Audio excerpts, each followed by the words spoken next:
What's up, you radical human? Welcome back to the show. Today in the studio, I had Chris Bates, also known as Bates Dates, and we actually have a conversation all about modern dating. Chris is a men's health and dating coach who went on 54 dates in 1 year and is here to spill the beans on everything that he learned about how to find your Mr. or Mrs. right. Like, how should we approach women? What can we do to build our confidence? Good ideas for a first date, big do's, big don'ts. What about dating apps? Are they helpful or are they harmful? What are the biggest challenges that modern men face in the dating world? Online dating, where to meet your soulmate, and so much more. Super fun, organic conversation. I think you're going to get a lot from this one. So let's get into it with Mr. Bates Dates. So Bates, why might somebody need a dating coach? I think in the modern world, we have a lot of bad actors and a lot of bad advice.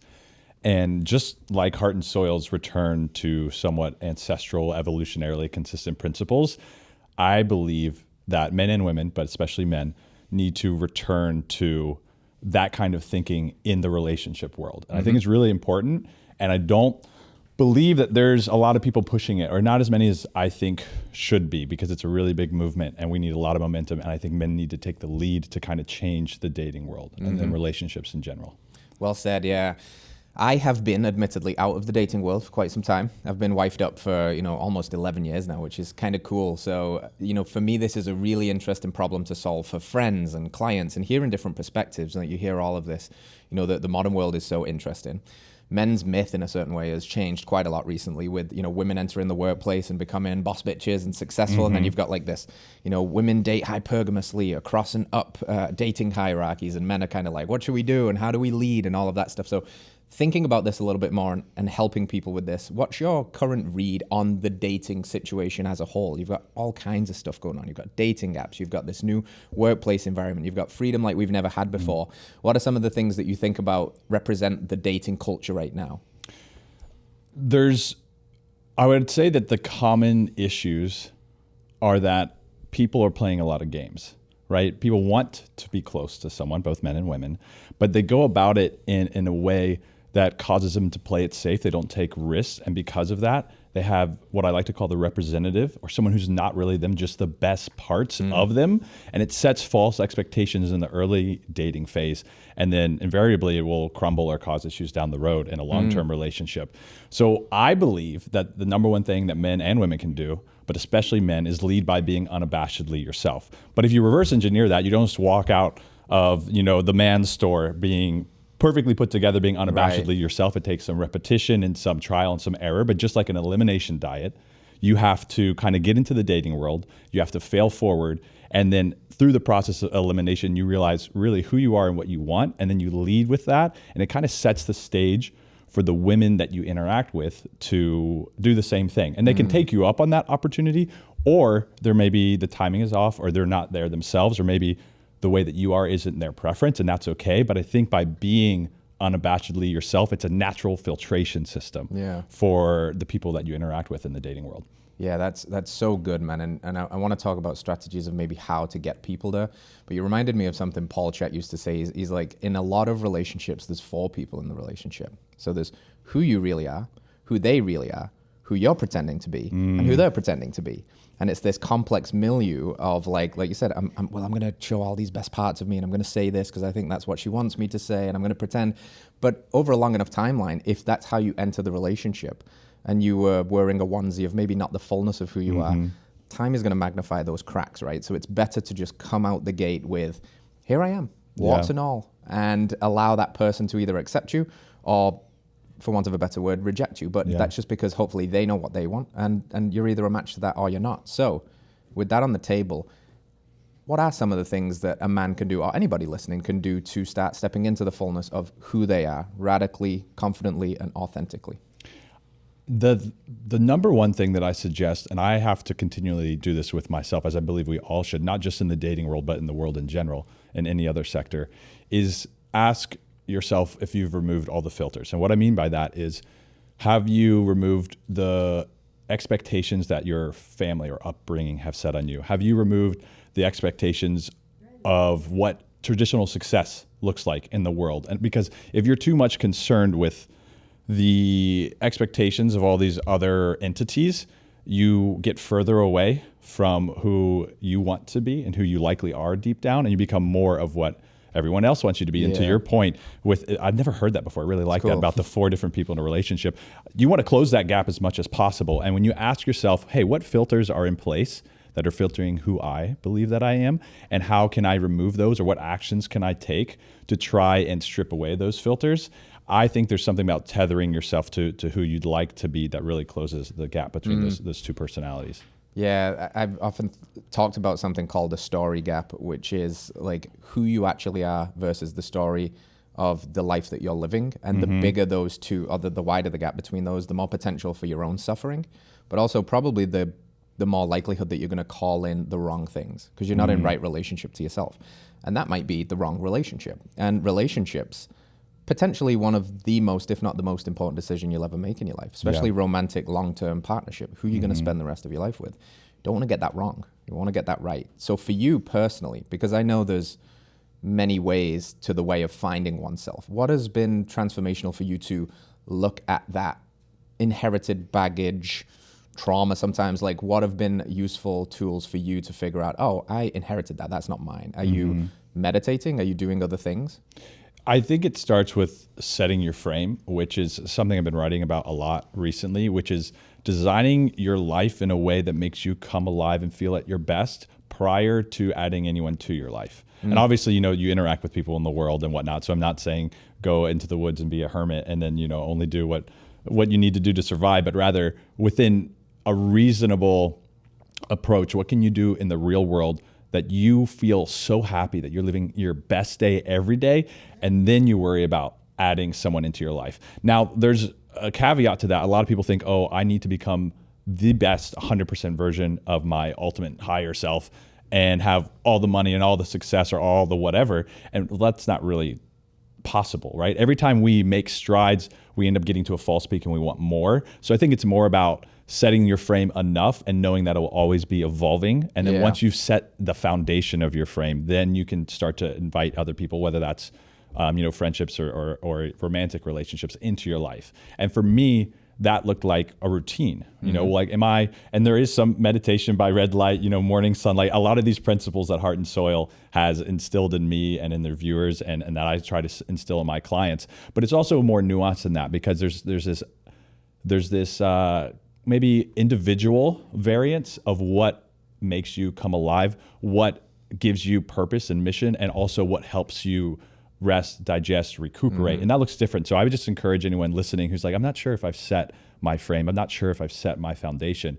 After you strip away the filters and you have a good daily, weekly routine that makes you come alive, that gets you excited, ask yourself, what's unique to me that I wish I was pursuing, or I wish that I was doing, not just to be productive, but that it just helps give me life so I can reinvest my efforts and my opportunities and my intention into the things that I really care about. And I think that helps you build who you need to be before you can really approach a relationship in a healthy way. Yeah, I like that. I think that's really good. Make yourself rock solid first. And it seems like something we all should know.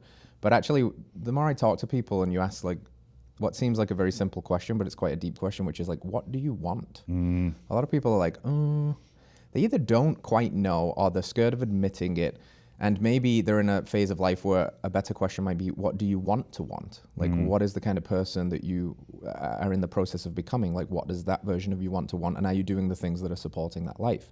And I think these are fundamental questions to relationships, because like you said, you don't wait to become the most evolved version of yourself to call in the right person, because you're never going to get to the finish line of that goal. Self-development is a continuing journey. So what you want to do is get to a place where you feel that you're in alignment.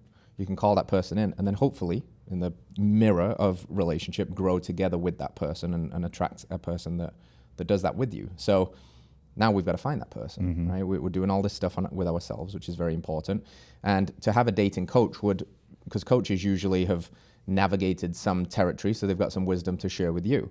So you're in the position of a dating coach because I think you've been on a lot of dates. You did 52 dates in a year. What's it like? It's 54 in a year. Yeah, first dates to go on 54 dates in 1 year. It's an interesting question because it kind of goes back to what you were just stating. I don't think we really do know what we want ever. I think we just get progressively closer to understanding the vague picture of what we want. And the only way to get more clear with what that picture looks like is by adding puzzle pieces, building out this, like you have the box, right? So you know what it's supposed to look like, but in reality, every repetition or experience, you're adding a piece to the puzzle and you're kind of seeing how it all fits together. And for me, the experience came with, I was in a lot of multiple year relationships when I was younger, and then I got married at 25. I was married for 5 years. 3 years of that were really tough. I went through divorce, moved to Austin to work here at Heart and Soil, and I thought it was damaged goods. I thought it was very broken, but I knew, because I set my frame and my foundation, and I was living the mission that I loved at Heart and Soil, and I was very healthy mentally and physically, and for the first time, maybe all three of those things were stacked up, then I knew that this was the time to look for a relationship. And I learned a lot in divorce in these past relationships, but I'd never been in a city before. And the problem with metropolitan areas is there's this grass is greener fallacy. Right. A lot of people are playing games. I'd never been on the app, so I didn't know any of this. And I'm the kind of person that likes to learn through taking action, not so much over analysis and analysis paralysis. So I just said, all right, I'm going to approach women in the public.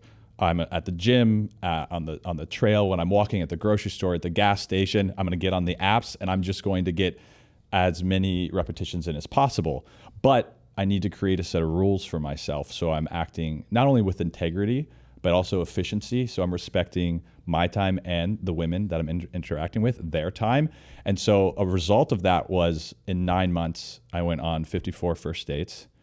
And then I was in a relationship.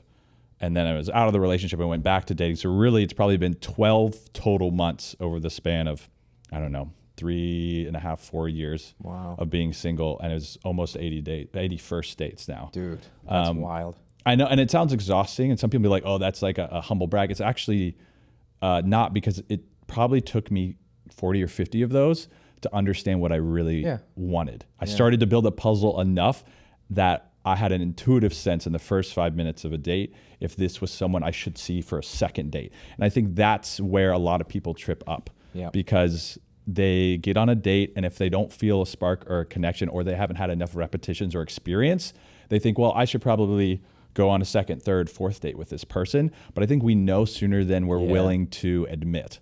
But in order to have that kind of knowledge and that intuitive perception, I think it does require a lot of repetitions and a lot of experience. And so that's what I was after.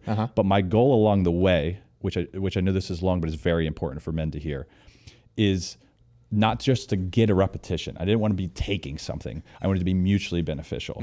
And so the other part was, how can I also give that same repetition and experience and insight to the woman and the puzzle they're building? And it became mutually beneficial. It was a lot more exciting and a lot less, I wasn't worn down as much, because it was about, how can we help each other as we try to figure out this messy puzzle, which is finding the right person for us? And that's what really lit me up. And that's why I had the endurance to go on all these dates. And I didn't see it as a waste of time or money or attention, because I knew that I was getting a step closer to where I needed to be. And I was growing a lot as a person, more than anything else I've ever done, by going on all these dates. And I knew that I could offer that and help that women do that too. So that's my big thing for guys, is like, see it as an opportunity for mutual growth, not like if it doesn't work out, it's a waste of my resources. Yeah, so like this reps frame is really useful, but what you're really saying is intentional reps too. Yes. So like, to use a bro analogy, not all reps in the gym are equal, right? There's like so true. There's like warm-up reps, there's really sloppy reps, and then there's the reps where the growth really happens, when your perceived rate of exertion is like 7+ and you're pushing the edges and you're really dialed in. The mind-muscle connection is on point. It's like dating hypertrophy is what we're shooting for. There you go. Yeah, because dating entropy could be very chaotic. So.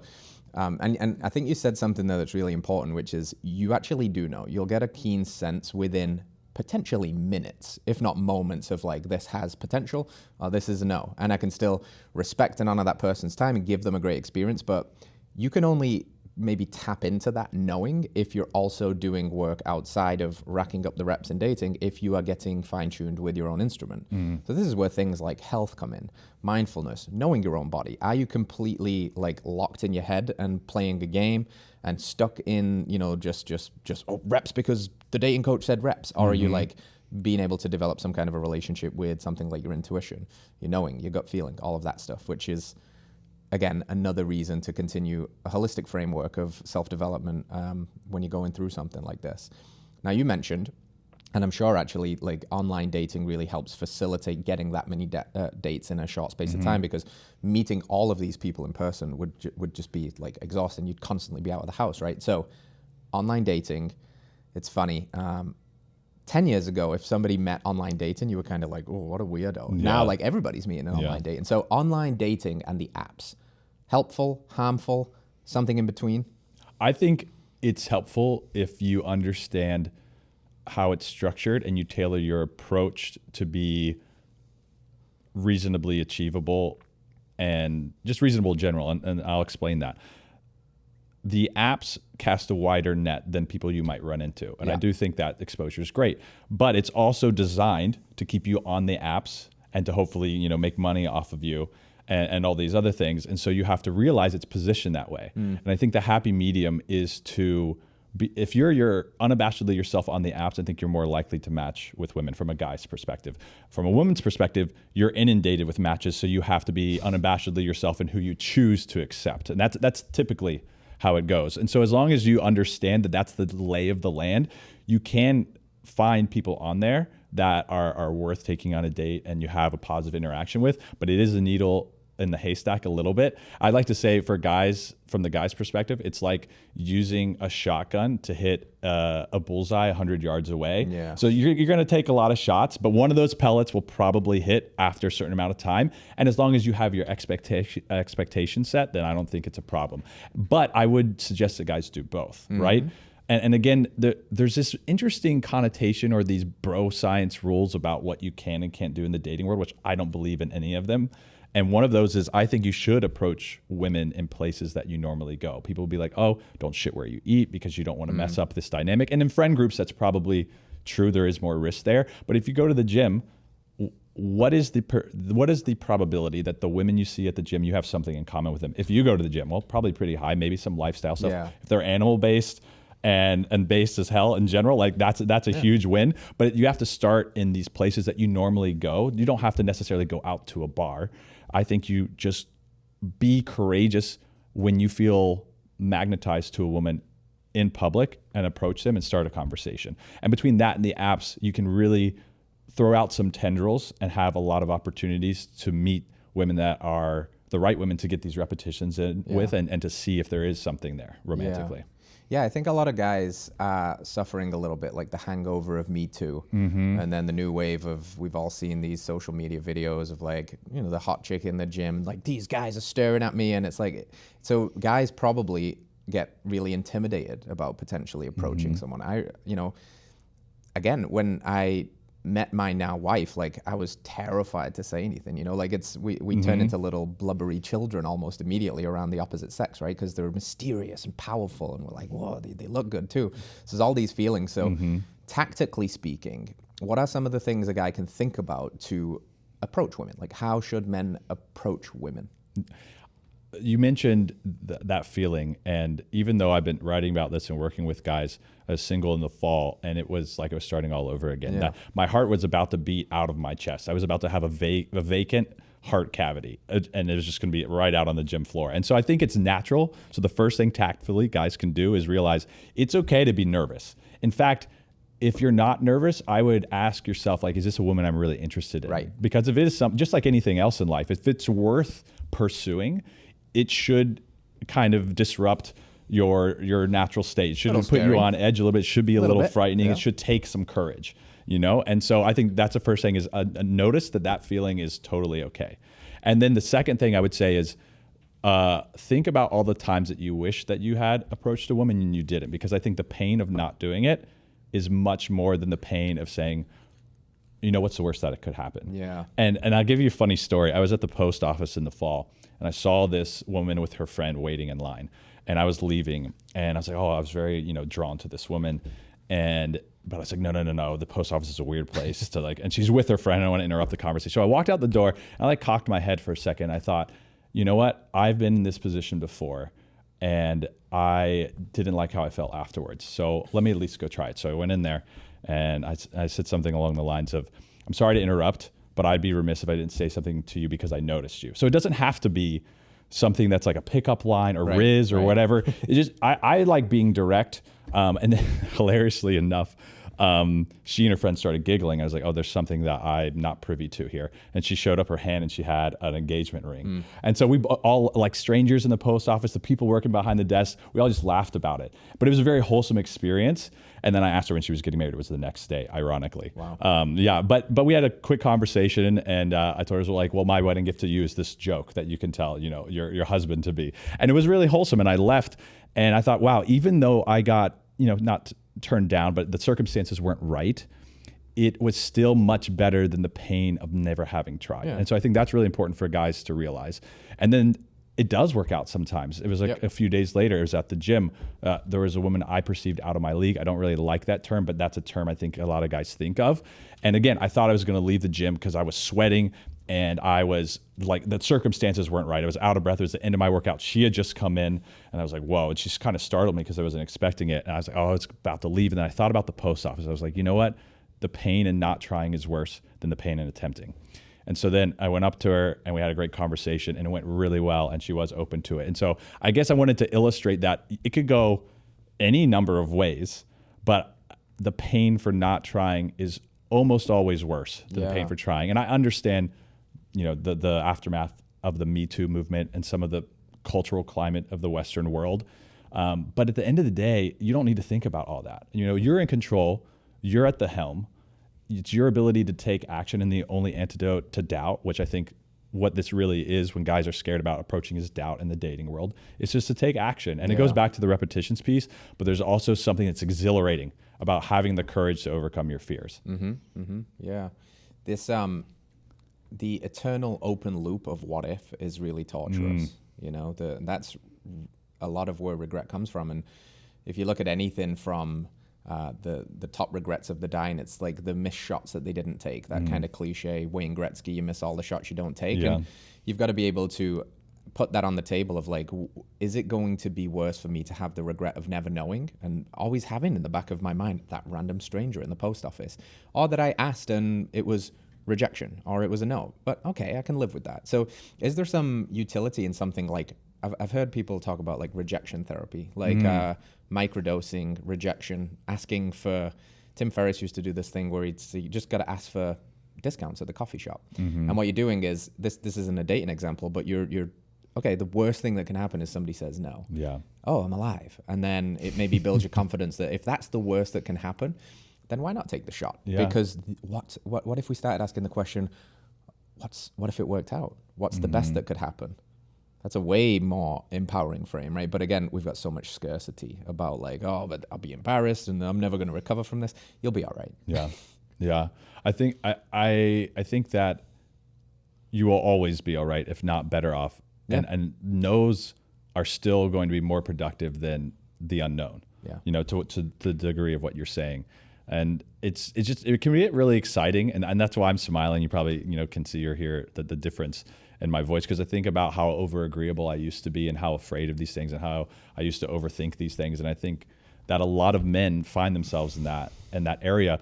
And you also reminded me of one of my favorite points. It's that these skills are not isolated in the dating world. They are conducive and beneficial in business and and your communication with yourself and your friendships and your familyships, whatever. And I really like the transferability, if that's even a word, to these other sectors. I think it's very powerful. And because of that, I believe that a lot of times men see dating as a way to get what they want or to kind of signal something to their community. But what it really is an avenue for personal development that is rather unique, that has benefits that do go into these other arenas. And it's really powerful, because if you think about it, dating is like interviews in a way, different, but very similar. And if anyone has ever interviewed for a lot of jobs, your ability not just to perform well in interviews is but just to understand how these things work and how to communicate in a one-on-one or a pressured scenario, that's an invaluable skill. And that certainly translates from the dating world. And then as you nourish relationships and have tough conversations and have to think about the future, but also focus on the quality of the present, that transfers into every other human interaction in the world. And so I just think there's a lot of untapped potential in dating intentionally because of these benefits that translate. Yeah, it reminds me of that old adage, like quality over quantity, which is true once you've got the quantity, because quantity is a quality all in and of itself. So you have to put in the quantity to understand what it means to even have quality. And that's, I think, what you're describing here is like understanding that you'll be okay and going after the thing that scares you. And maybe for men, one of the scarier things is things like dating, approaching women, talking to women. It invokes a lot of fear. And usually fear is the compass. As Joseph Campbell's The Cave You Fear to Enter has the treasure you seek. What better treasure than finding your soulmate or your future wife as well? So if it's scary, go do it. and microdose it maybe. You don't have to go like full send off the bat, but like you got to start doing it because that is where your proverbial gold is. So you don't go on almost 100 dates without learning some good parameters for what is conducive to a good first date. So what do you think... what do you think can set up good first dates, do's and don'ts? I think that men shouldn't overthink what the right, and I put that in quotations because I don't think it's the same for everyone, what the right first date is. I think men should take women out or offer to take them out on the kind of date that they want to take a woman on. I think a lot of times men are pandering to what women want, or they're talking with their bros about what's right and what's wrong, and it's just not that black and white. And so wherever you're at, what makes you comfortable, what makes you come alive is kind of the environment and also the date that you want to set up on a first exposure. And I talk a lot about first dates because mostly I help men with the early phases of dating. And the first date is a very important date. And so part of being unabashedly yourself is also kind of proffering what you want to the woman. And the men have the power of pursuit and initiation, but women have the power of accepting or denying requests. And so it's your request may get denied, or maybe there's an alteration. That's okay. But it's just important that you offer up what you want in the first date. And for me, that looked like a dinner date, which a lot of men are like, whoa, that's a lot of time with someone. And to my point earlier, what if in 5 minutes you don't like them? What do you do? And that could be expensive and you have to make a res. And I always offered to pick them up because I believe in chivalry. And so I was trying to get a feel for them if they appreciate that chivalrous intention or not. But I don't think that all men need to approach it that way, but you need to figure out what the right combination is for you. For me, I liked dinner dates because it was a woman who was willing to risk an hour, and I was willing to risk an hour at least. I had the ability to offer to pick them up even if they denied because I could show them that I was chivalrous. And there's something about sitting down and being intentional in conversation that I think you can get a real sense at a much quicker way than, going into a busy coffee shop or on a walk or these other ideas. And again, there's nothing wrong with those, but that was what was right for me. And I could really sense if there was potential there, which is what I was really looking for in a first date. And I think something a lot you won't hear very often is I like to toggle between being wildly playful and loose with the conversation as well as sincere. And I think in a first date, it's good to hit the range because you want to be able to, in an unfiltered way, share the multifaceted sides of yourself, and you also want to invite women to join you there. And it gives you each a better impression of who the person actually is, And so there'd be, if I was playful, what I mean by that is if I had kind of like an off-colored joke that came to mind, instead of holding it in, I would just throw it out there and see how they reacted, because it's my humor. Invariably, that'll come out in the long run. So why would I not lead with that? And likewise, if I had a really deep thought that some people might perceive as being too deep, too quick, but I wanted to share it, I would just let it roll out and see if they had anything to say on the matter. And it's interesting because a lot of women appreciated that. And once, as a man, you set the precedent for the range of the conversation, a lot of times they'll meet you there. And even if they're not the right person for you in 5 minutes, you still have a really good interaction. You learn more about themselves or yourself. They learn more about what they want and appreciate in a guy. And you both leave, again, with these mutual benefits and this mutually beneficial experience, which I think is the antidote to what a lot of I don't like the word toxic, but a lot of people say that, the toxicity of the dating world. So yeah, with the first date with guys, I would say, go on the kind of date you like. Don't be afraid to cover a full range, remove all the filters, and invite her to meet you in that unfiltered conversation. And no matter whether or not they're a girl you see again, even if she ghosts you, you don't like her, whatever, it will be a beneficial experience and a stepping stone in the right direction. Yeah, I like that. I think it's making me reflect back on my first date with my now wife, which was skydiving. Was it really? So that's really playful, but a very potent like green light, because there's how many women are going to agree to go skydiving for first date? That's pretty silly, right? But it worked, and the rest is history. And I think you said something that I apply this rule to life: sincere but not serious. And that's kind of what you just said, like sincere but playful is the frame you use. And I think, yeah, you want to have some fun too. Like, you're here to have fun. A relationship should be fun.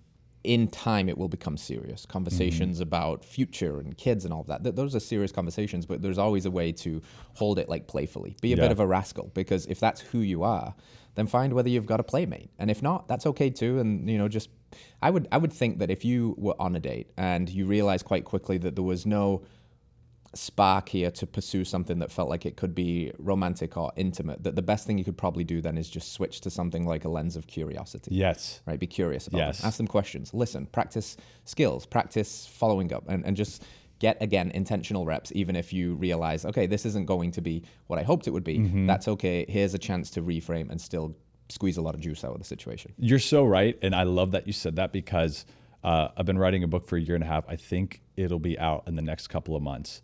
And that is exactly the reframe and the toggle that I suggest for guys if they realize on a first date or any date that, oh, I don't really see potential with this woman. You nailed it. And I love that, because I guess selfishly, it's a little bit of confirmation bias. If Steve says it, I must be onto something. But I think that's exactly what men should do, because it's still fun, and there's a process of sharpening skills and a process of discovery. And it's the kindest thing you can do for a woman who's giving you your time, and it's going to benefit her too. Again, so I love that you say that, and I could not agree more. Heck yeah. What's it been like writing a book? I absolutely love it. It's been very challenging. But it's been probably not only the most growth-oriented project, but also my favorite project I've ever done in my life. And I don't say that lightly, because I've done a lot of random things, and I've loved all of them. But it's forced me to think about how I communicate ideas to people who don't know me. It's forced me to reconcile some things within myself, and it's forced me to be patient. And I've not always been a patient person. And writing a book and then learning about the process of how it will get published and how to get it in the hands of the right people, and all these things is just a new thing for me. And I've always loved the writing, but nothing to this degree. And these ideas, to tease them and to hope that they help people, it's just really invigorating. And I have to give credit to some of my friends here in Austin. I never intended in writing this book or any book. But it's been the most worthwhile project. And so for anyone out there who's been toying with the idea of writing a book or whatnot, yes, it takes a lot of time, but it's not as hard as you think. Start with an outline, then have a brain dump with a rough draft, and have fun editing it or giving it to people you trust to read it and give you feedback, because invariably it's different in your head than it would be in the eyes of someone reading it. And it's just like dating. I think it's untapped growth potential to write something that somebody who doesn't know anything about you could potentially read. And it comes back to being unabashedly yourself in the writing process. So again, there's these things that are in tandem between the dating world and even writing. You have to really be authentic. Yeah, you're speaking to me in a sense though, because it's something that my book that will be written one day, I say that is kind of proverbially gathering dust on a shelf behind me right now, because I want to do that. I see the value in writing. I've written dissertations in Sunday newsletters and things like that, and I learned what you've learned here, but it ups the stakes a little bit to be like, wow, this is going to be an abound book. But it really forces you to clarify your thoughts in a way that, I mean, podcasting and talking about these is one form of that, because I think that talking is thinking out loud, but to write it down and be very intentional about exactly what you're trying to say in a way that the person reading it can also pick up on that message, and not being too verbose just for the sake of it, and being concise and distilling your thoughts that you have all up in here through your experiences into something like a system, into chapters. It's really, really good for organizing thoughts, right? So it's cool that you're doing that. Is it, do you have a working title and all of that stuff yet? I'm more concerned about the value of the book. So there's a lot of different titles, and I'm honestly going to outsource it because the title is not important to me, as long as it conveys what it needs to the potential reader. Yeah. So I'm just, right now, my main goal is just have the book be impressionable, have it give people a lot of actionable items, help it propel them to finding the woman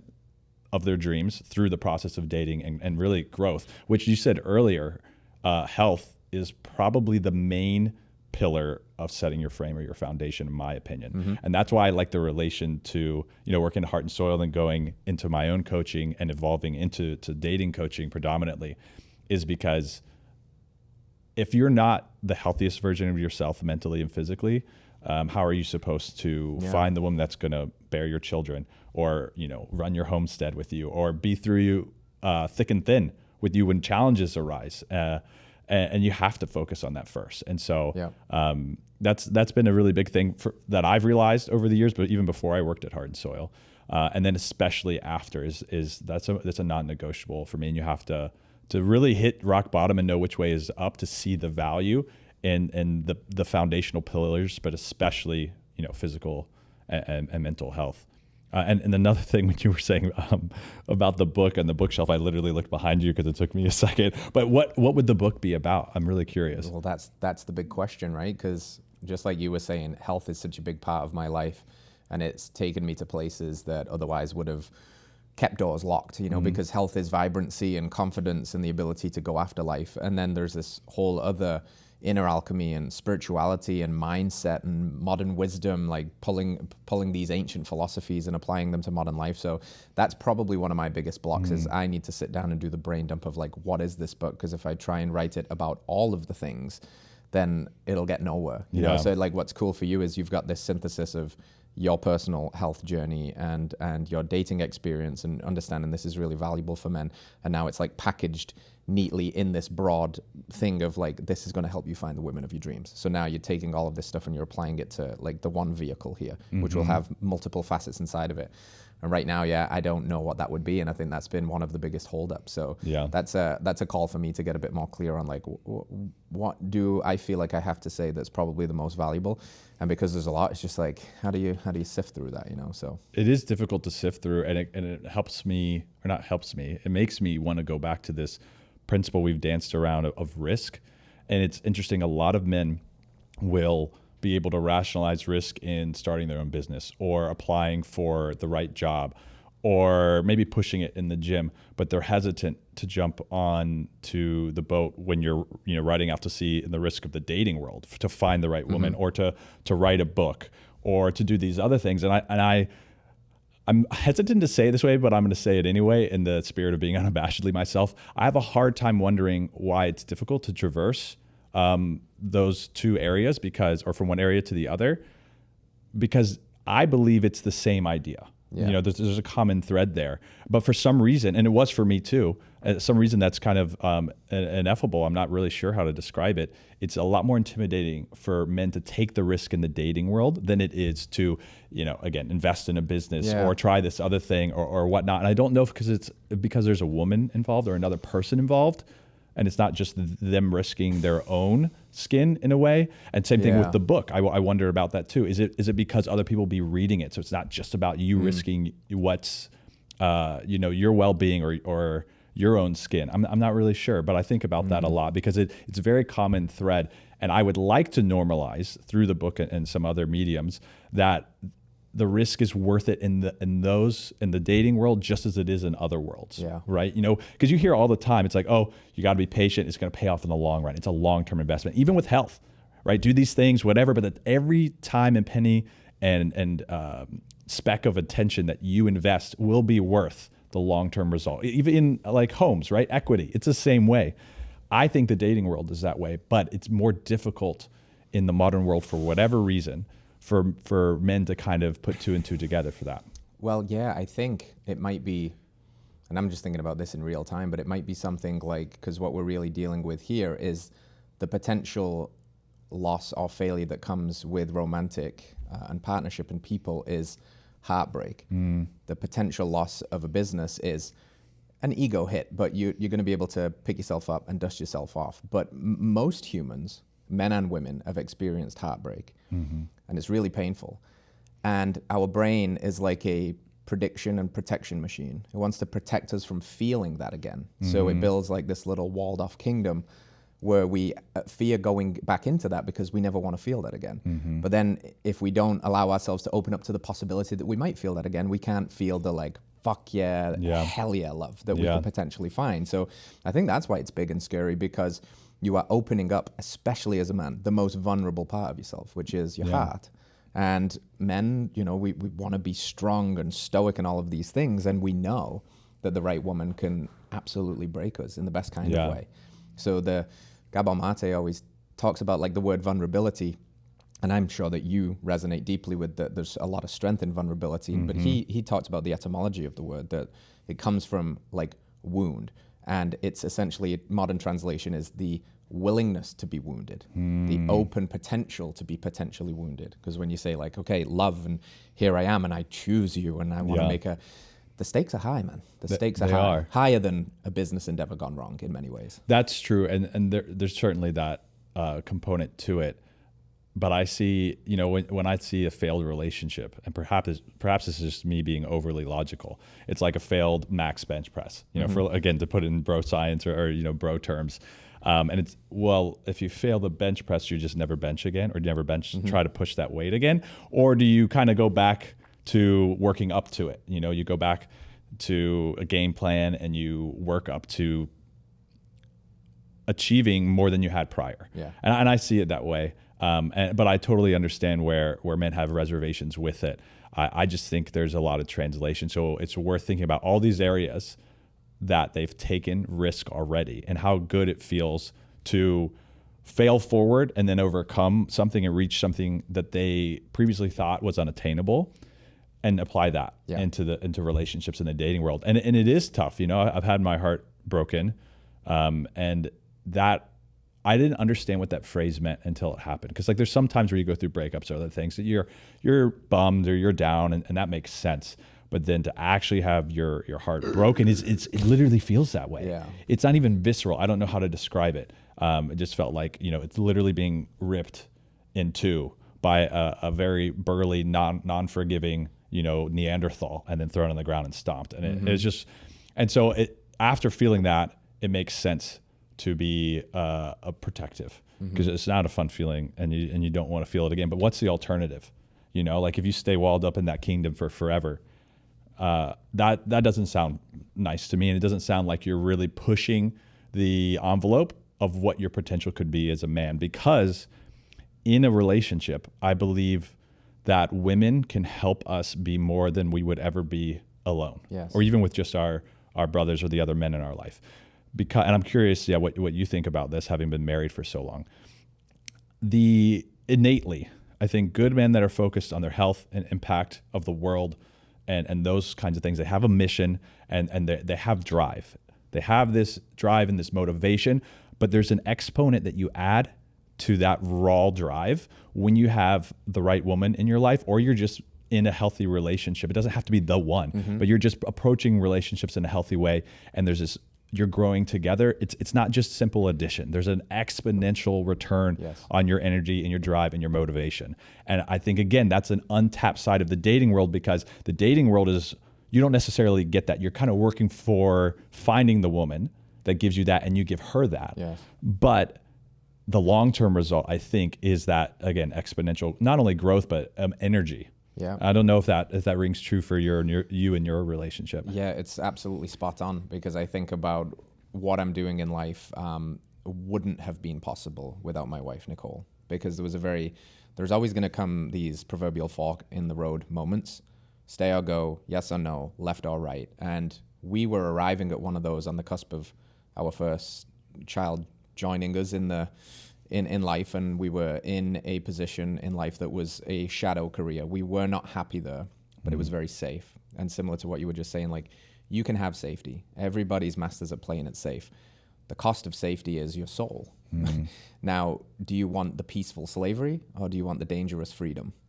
And if I was just alone or wasn't with the right woman, I can see how it would be very easy to choose the peaceful slavery, because on paper, even though it wasn't right in our bones, it was safe. Yeah. And some people just will resign themselves to safe. And we would have lived with this knowing sense that who knows what would have happened over the decades of might have even resulted in the relationship ending or us not being truly happy. So Nicole's role in that was that I had this idea of doing something like coaching full time, which was a huge risk.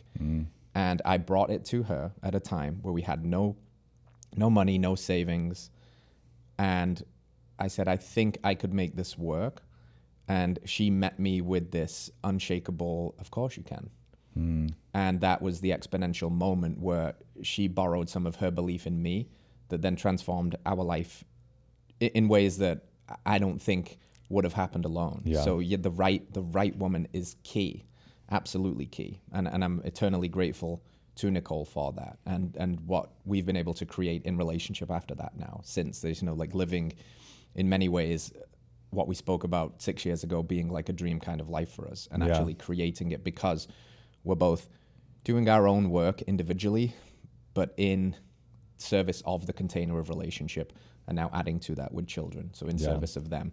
So I think you're spot on. The exponential growth miracle dust that the right woman can sprinkle onto you as a man and onto the relationship it's incredible. And that's what the feminine energy can unlock in men as well. It's just like, it's beautiful, man. Whoa. And you can't get that from yourself. No. Right? You need the foundation, but that exponent has to come from another entity. Yeah. I'm curious because of the skydiving thing you said earlier.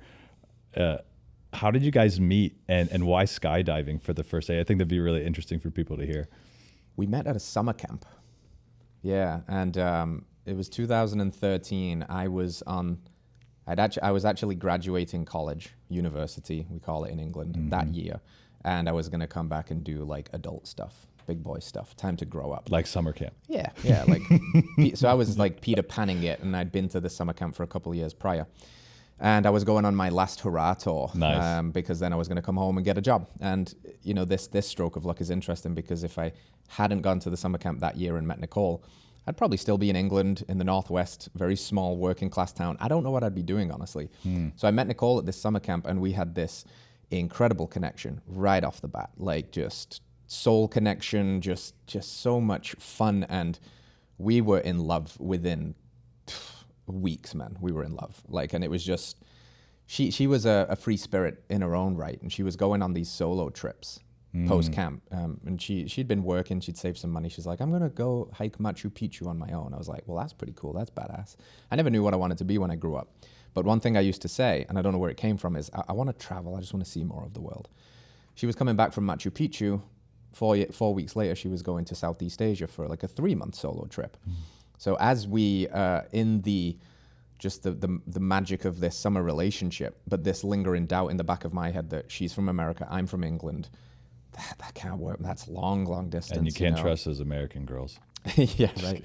So I'm like, didn't want to let myself surrender to it too much because I could see the inevitable heartbreak of I'm going to have to let this go at some point. I don't think it's workable. My path is going this way. Her path is going that way. But then she posed this question of like, what if you came with me? What if you traveled with me? So I had this whole safety thing again, but the career and my parents saying I just finished university and what about all my debt and blah, rationalizing blah, blah. it. Very rational. But then I had this nudge from the wise whisper within that's like, you've been saying you want to travel. You've been saying you want to meet the girl of your dreams. The two things are sitting in front of you right now, and you're almost getting ready to run away. So you can either fuck around and find out, or you can live with, I would be 100% living with regret right now if I never said yes to that. But I upped the stakes on her. I said, let's do that, but only if you commit to not doing a 12-week trip, because I can't go away for 12 weeks again and then come back and try and find my job. What if we just travel indefinitely and figure it out as we go? And what that turned into is a 4-year spell of us backpacking and coming back to the summer camp where we would scrounge together our pennies and backpack again. Visa hopping, avoiding all of the, she lives here and I live there. Yeah. So our first real interaction after the summer camp was 7 months together in Southeast Asia, living on a backpacker budget, traveling 24/7, all the highs, all the lows. So at the end of that first trip, I knew like I've had more life with this woman in 7 months than most relationship accomplish in 3 years. Yeah. And I proposed to her very shortly after. We were married shortly after that. But that is kind of the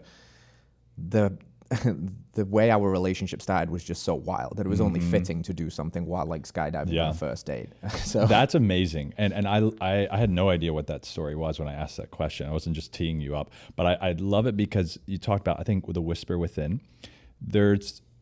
Because of the modern world, I think as men, we over-rationalize a lot of things. And logic isn't inherently evil. There's nothing wrong with that. But there is something to our intuition, and women have a strong sense of intuition. Yeah. Men do too, but it's easier, I believe, on average, for us to ignore it because we can always overthink our way out of it.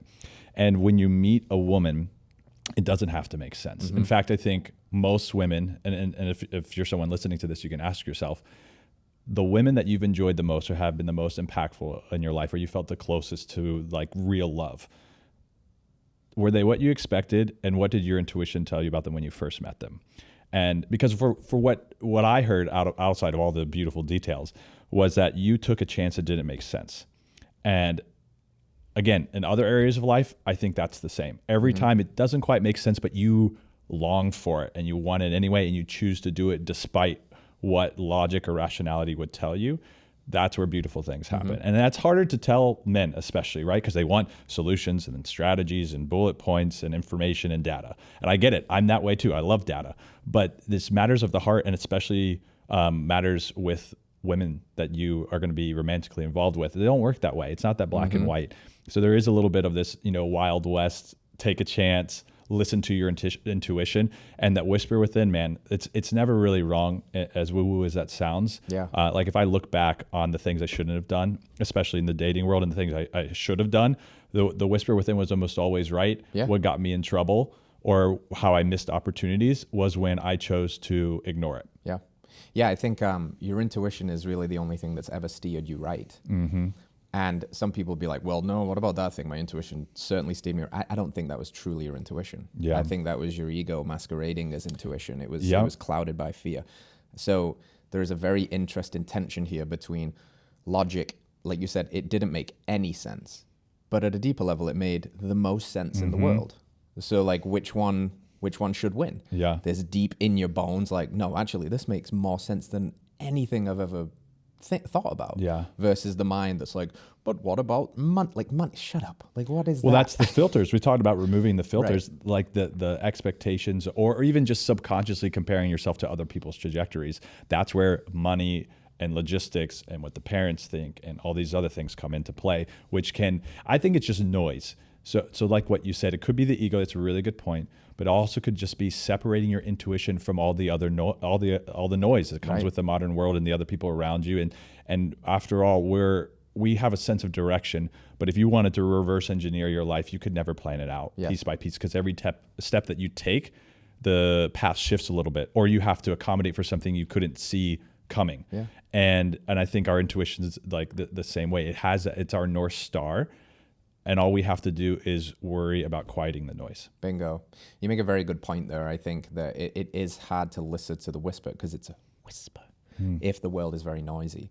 The beautiful thing about that strange place, that summer camp, is it had some key things that were creating an environment where you could listen to the whisper. It was a place that you were not allowed on your phones. You were working. Nobody had phones. The kids don't have phones. There's no Wi-Fi. So immediately remove that. You're in a complete bubble. There's 700 total people at this summer camp, and the world only exists on this patch of grass with trees and play and people having fun. There is no work to worry about other than the jobs of looking after these children, but there's no outside work.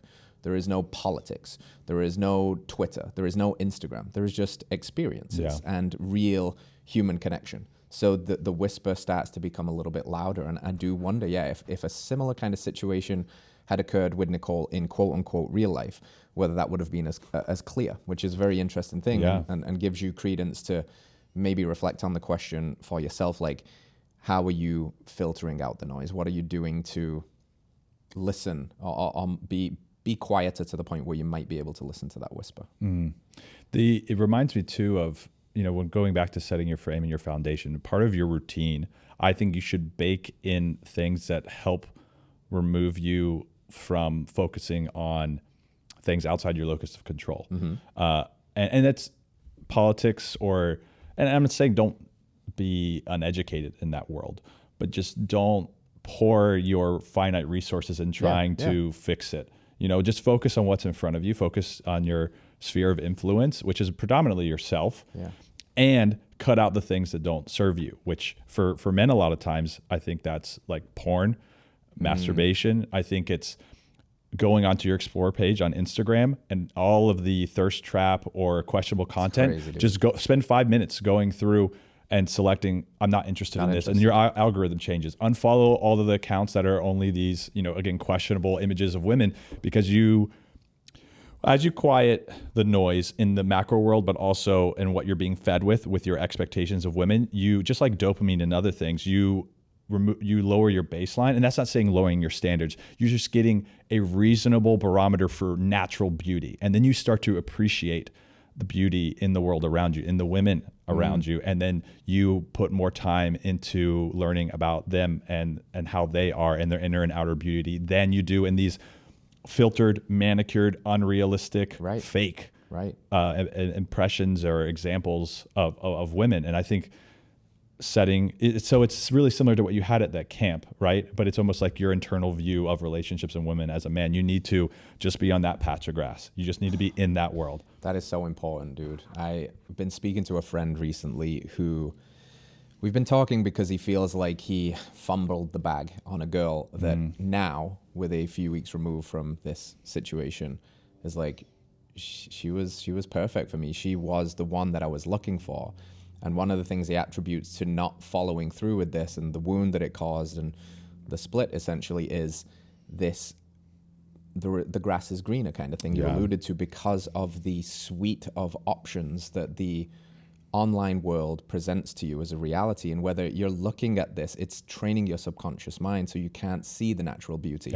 Like, I am convinced that looking at these like 10s on your feed all day long is completely distorting your view of reality and morphing otherwise very natural, beautiful women in the real life.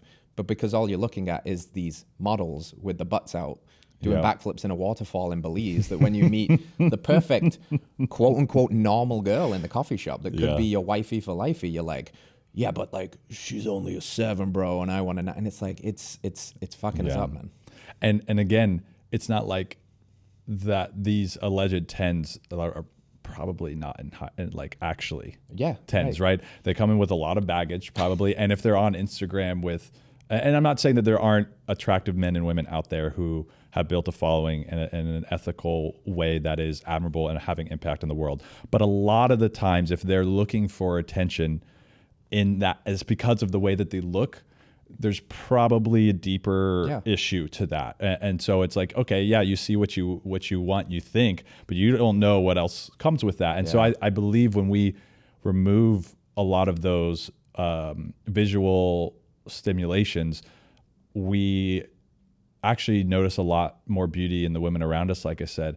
But you also realize that there's other things beyond beauty that you really value. That's right. And it's not that you shouldn't. I think every man and woman should be with someone they're attracted to. Yep. We have millions of years of evolution that design us to look for beauty. And really, beauty is just a different way of saying healthy, which is, again, coming back to this idea of core principles with health. You cannot change some things about how you are, but you can change a lot. And most of the ways that you can change that is through dialing in your health and also becoming more healthy as a person, more healthy in your character, more healthy with your mentality behind things. And as a man, I think we actually have a little bit of an edge here, because I'm sure, probably from, Chris Williamson's podcast, they talk about this questionnaire, like cross-cultural global questionnaire about perceptions rating 1 to 10, where men are willing to settle and where women aren't. Women are willing to settle, a few numbers down. Like if they believe they're a 7, they're willing to go down to maybe 4 or 5. If they have a man who's mentally healthy, has motivation, has potential, and is someone they feel safe with. And so, yes, I think we should all be our healthiest because evolutionarily health is beauty, Yes. and it's like about procreation. That's right, yeah. And so everyone deserves to be with someone that they find attractive, but not just physically attractive, right? Because the personality will persist. The beauty and the looks in the long run will fail. Again, it's back to this long-term investment, and you just need to have a real conversation with yourself. And it's, again, find someone you're enamored with, but on multiple dimensions, I think is really important. And again, what we see out in the world and this manicured content, that's not real. You're not seeing all dimensions of that person. You're seeing a single dimension that's likely filtered or augmented or faked or whatever.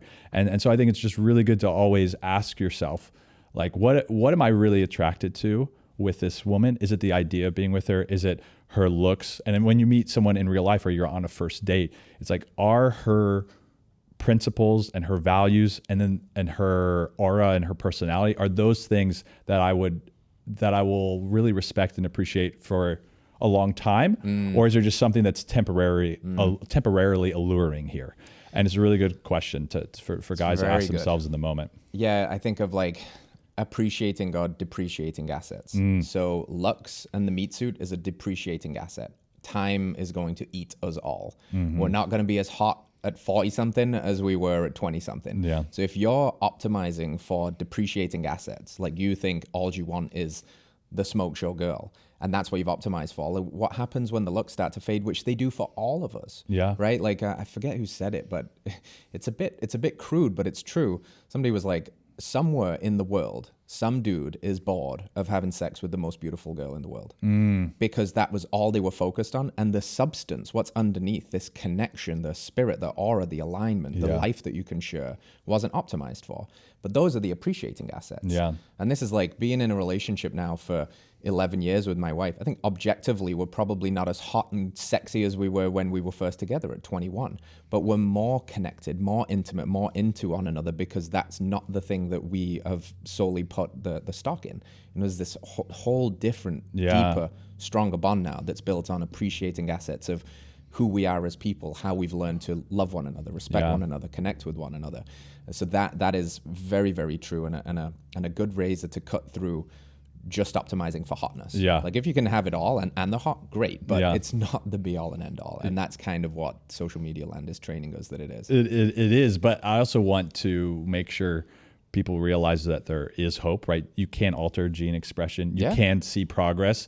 And if you strive for health, you're also striving for being beautiful and being attractive. Yeah.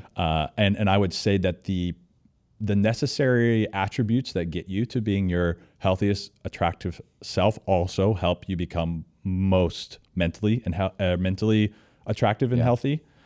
And there are things like commitment and discipline and failing forward and process, all these other things we've been talking about the whole time. And so it's really interesting because a lot of people say, oh, it's just genetics, or like, oh, I don't have this, or I'll never have that, or this person is fortunate for that. It's like, dude, the only person you need to compete with is the previous iteration of yourself. Right. And you would be so surprised how you can put that guy to shame. Yeah. And that gets me pumped up because, I mean, to your point, I plan to be the hottest in my 40s because by the way, I think men, like, we're good though. Like, we might be. We might be. Right? Gray beards, like we can still. We're holding on, dude. We're getting better.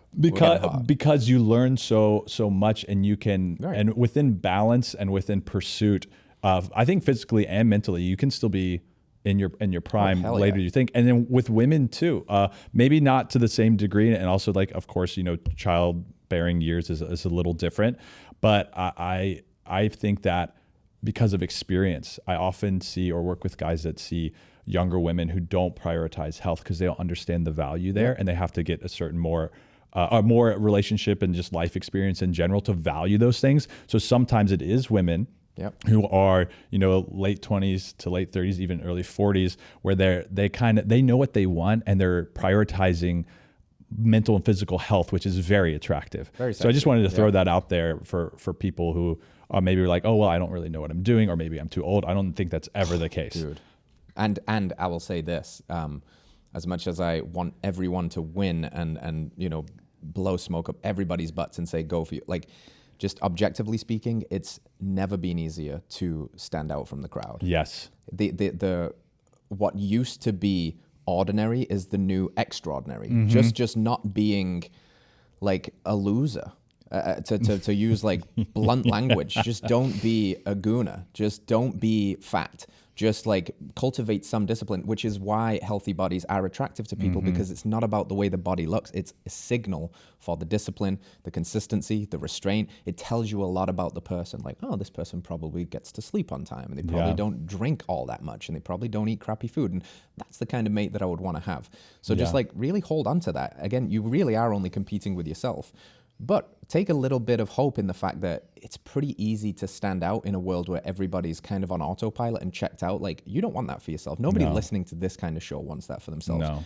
So go for it, full send. And in the process of that, you're probably opening doors to calling in somebody that's very aligned with those attractive qualities. Yeah, someone who values those. And I think we, what would you say, mistake attraction for specific elements as opposed to others. And what I mean by that is something like skin health is everybody notices it, but then when you think about like what men perceive as attractive or women perceive as attractive, it's not always on the top of the list, but it's something everybody notices and does impact their perception of attraction at a very subconscious but prominent level. And so there's just all kinds of things in lifestyle help you to present different ways. Like if you're really stressed out and you're worried about the future and your quality of presence is really not even just obstructed, but almost tainted because of that, people can sense that. And also that has physiological effects too. So there's so many other things about mindset that affect your attractiveness as well, because it presents physically. You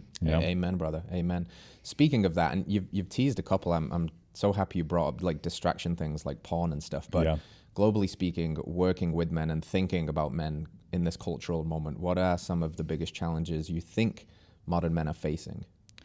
I think loneliness is a big underlying thread for a lot of the challenges, because oftentimes I don't know if it's so much an urge as it is loneliness that leads men to porn and to masturbation. And I mean that not just in the romantic sense, but general loneliness too. Because when you don't feel like you have a sense of belonging or connection or mission, and often those three are intertwined, then you resort to doing other things. And I really believe this, and this isn't just my idea, this is something that's probably somewhat commonplace, but I think it's really important to frame it this way. We as men need to be doing something we believe is worthwhile. There's a certain, the certain sexual energy is redirected into other passions, right? And so that's why I'm even hesitant to say the word sexual energy, because it's more than that. It's almost like the direction of our essence. It needs to be pointed in something worthwhile. And so if that's not investing into a mission or bettering ourselves or a relationship or into a community or service of some kind, then it's kind of like, I don't know, like a laser beam bouncing around in a glass case, and it just wants to get out, and it has a lot of inertia and is going to do some damage if you don't direct it at a target. And I think it comes out as, again, masturbation, porn, maybe like lust and longing over these, again, Instagram or TikTok or whatever, and it's just really good to direct that at something productive. And it's so interesting how so many things fall into place once you are directing that at something productive. And it doesn't have to be any one of those things. In fact, I believe in order for men to be in a healthy relationship, even early on in dating, or just to have peace in general throughout life, you do need to have a mission. And that, if that is in combination with your career or overlays with your career or your business, that's great. It doesn't have to be, but there's some sense of mission, service, friendship / community, and romantic relationship. And you can divide that essence into those 4 areas without it taking away from any of the other 4. At least that's what I believe, and that's what I've seen. And so I would just, for anybody listening, I would sit down and ask yourself, like, where do I know what this energy feels like? If I do, where am I directing it? Are there places that I need to redirect it so I'm hitting these 4 columns or however many columns, because it might be different for some people, and maybe there's additional columns. I don't know, but I think it's just really beneficial.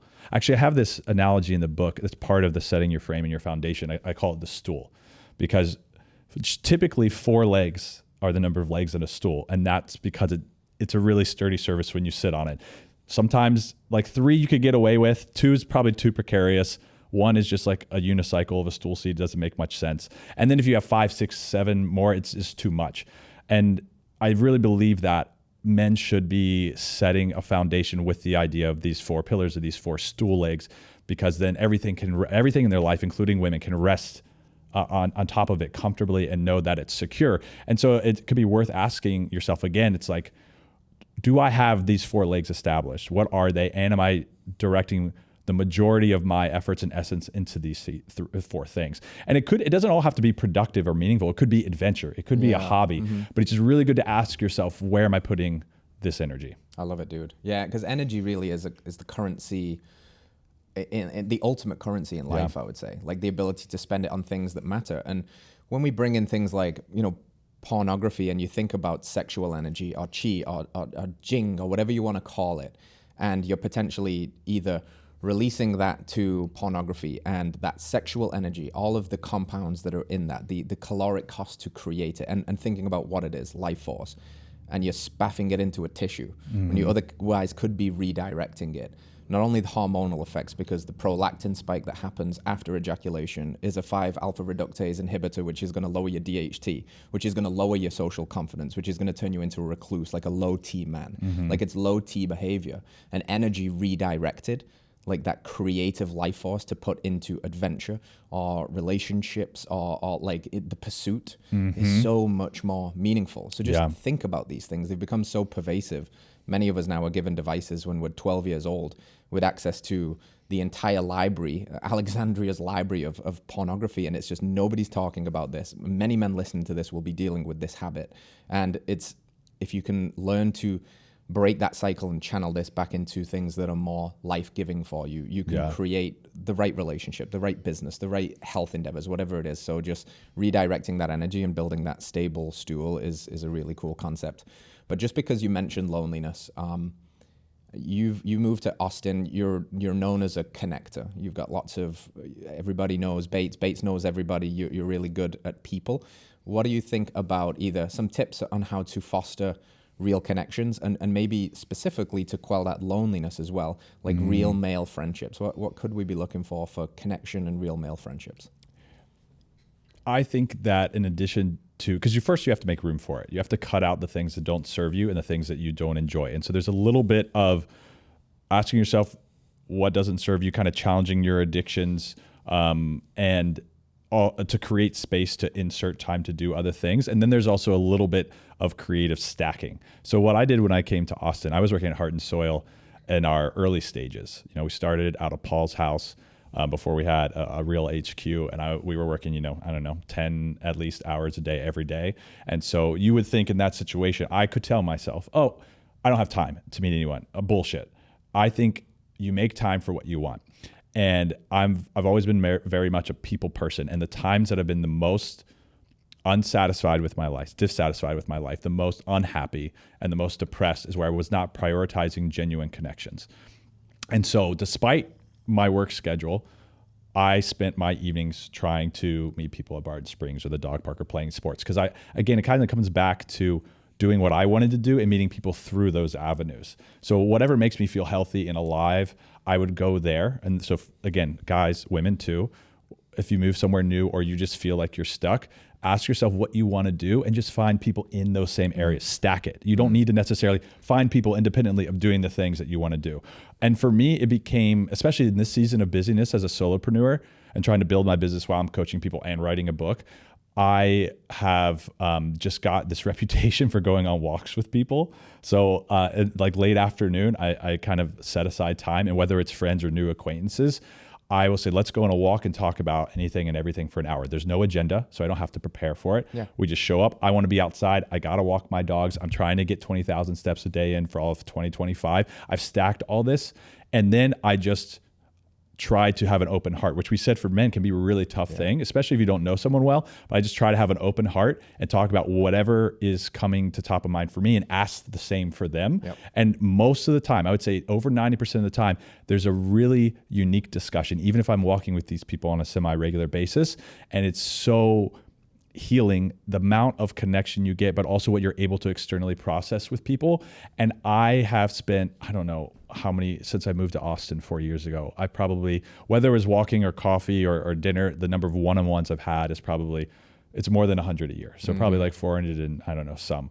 But I don't think about it like that. I don't think, oh, this took me this much time or whatever, because every time it was such a wonderful conversation. And I think it kind of goes back to that the dates, I view them that way, right? It's almost like dating for friendship, which sounds a little odd, but I think it's important for men to do with men especially, because a lot of men, everything we've talked about is not unique to you or me.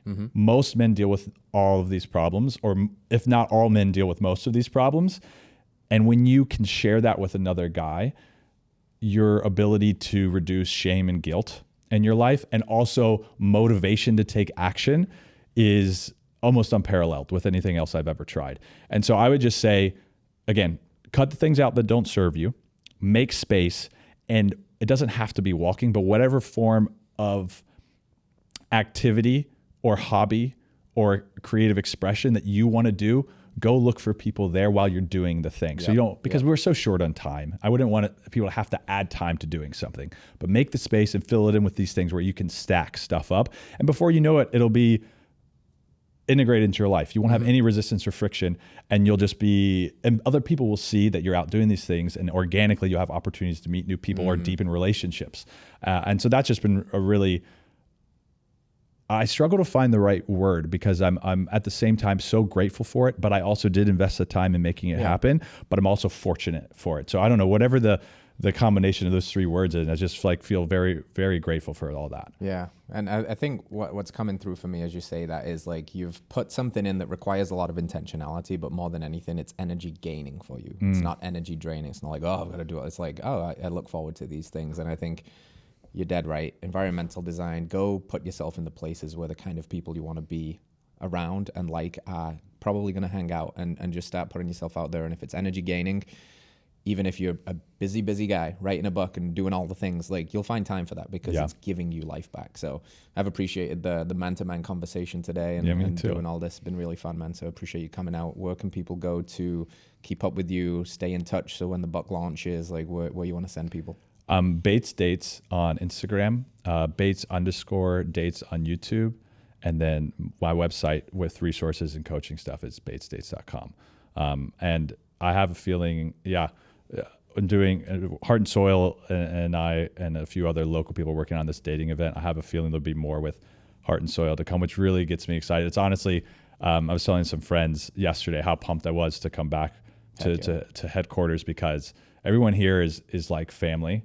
And I just really love how all of the principles, not even just the products, but the principles, just like everything we've talked about today, it leaks into everything else. And I really, it means a lot to come on, have this conversation with you. And so I guess for anyone listening, whether it's health or dating or personal development, just take action, because we're so paralyzed today with options.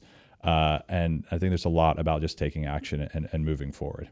Action is the antidote. You heard it from the man himself. Appreciate you, man. This was fun. You lot, stay radical. We'll see you next week. Peace out.